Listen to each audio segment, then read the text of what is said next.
ఒక్క బాయ్కాట్ దెబ్బ మొత్తం తెలుగు సినిమా ఇండస్ట్రీనే మార్చేసింది. ఇకపై సినిమా ఫంక్షన్స్ లో పాలిటిక్స్ మాట్లాడకండి అంటూ కొంతమంది సినీ పెద్దలు డైరెక్ట్ గానే ఒక సర్క్యులర్ లాంటిది పంపిస్తున్నారు.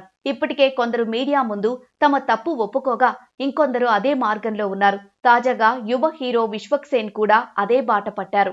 మొన్న ఫిబ్రవరి 14వ తేదీన ఆయన మూవీ లైలా విడుదలైంది. ఆ సినిమా ప్రీ రిలీజ్ ఈవెంట్ లో 30 ఇయర్స్ పృథ్వీ చేసిన కామెంట్స్, నెక్స్ట్ డే విశ్వక్సేన్ పెట్టిన ఒక అసభ్యకరమైన పోస్ట్ వైసీపీ ఫ్యాన్స్ లో కసిని రగిల్చి డిజాస్టర్ లైలా, బ్యాన్ లైలా అంటూ ట్రెండ్ చేశారు.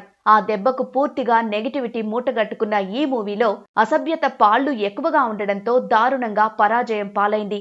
8 కోట్లకు ప్రీ రిలీజ్ బిజినెస్ జరిగితే కనీసం 2 కోట్లు కూడా రాలేదంటే ఇది ఏ రేంజ్ లో ఫ్లాపో అర్థం చేసుకోవచ్చు.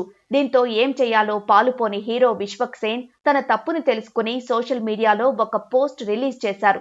ఇటీవల నా సినిమాలు అందరూ కోరుకున్న స్థాయికి వెళ్లలేకపోయాయని మొదలుపెట్టిన విశ్వక్ తన సినిమా లైలాకి వచ్చిన నిర్మాణాత్మక విమర్శను పూర్తిగా అంగీకరిస్తున్నాను అంటూ తనని నమ్మి తన ప్రయాణానికి మద్దతిచ్చిన ప్రతి ఒక్కరికి, అభిమానులకు హృదయపూర్వక క్షమాపణలు తెలియచేస్తున్నాను అంటూ చెప్పుకొచ్చారు.